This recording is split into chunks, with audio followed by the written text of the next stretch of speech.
আল্লাহ বলেন ইন্নাল্লাহা ইয়া'মুরুকুম, আল্লাহ বলছে সৎ পাত্রে তোমার আমানতটাকে ফিরাইয়া দাও।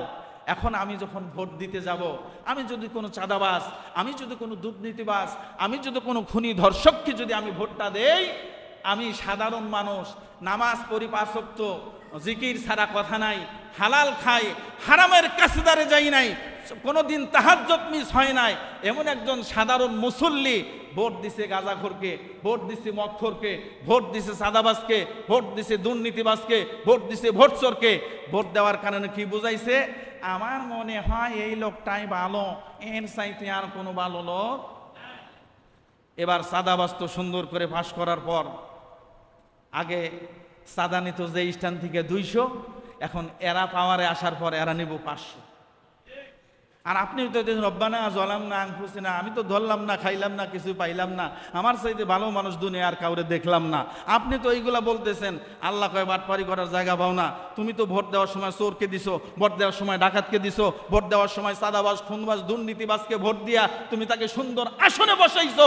ও যত পাপ করবে তোমার আমল নামা এগুলা জমা হতে থাকবে। এই কথা মনে আপনারা বোঝেন নাই? হ্যাঁ, তাহলে আমাদেরকে ভোট দিতে হবে কাদেরকে? ন্যায় এবং ইনসাফ ভিত্তিক শাসন ব্যবস্থা যারা চালু করতে চায় তাদেরকেই প্রয়োজনে ভোট দেব না। আমার ওই রকম পছন্দের নামাজি, আল্লাহর জমিনে ইনিল হুকমু ইল্লা লিল্লাহ, সৃষ্টি যার আল্লাহর জমিনে আল্লাহর শাসন ব্যবস্থা কায়েম করতে যারা চায় তাদেরকে যদি খুঁজে না পাই, তাহলে আমার ভোট কেন্দ্রে যাওয়ার কোনো দরকার। তাহলে সাধারণ ভোটারও যদি মারা যায়, আর যখন খতম পড়ে আল্লাহ ফেরেশতারে ডাক দেয়া কয়, দেখছে ও ভোট দিছিল কারে? আমার মনে কি হয় যে আমি এগুলো বানায় বলতেছি? কথা বলছেন না কেন? আয়াত সূরার নাম কি বলছি? সূরাতুন, মাশাআল্লাহ, সূরাতুন, আয়াত নাম্বার 58।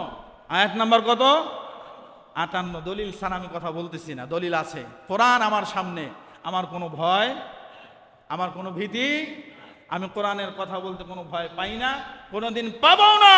কারণ আমাদের পূর্ববর্তী পুরুষেরা দেখিয়ে দিয়েছে বাতিলের সামনে গলার রশি, ফাঁসির রশি কেমনে গলায় ঝুলে নিতে হয়, কিন্তু বাতিলের সাথে কোনো আপোষ হবে না।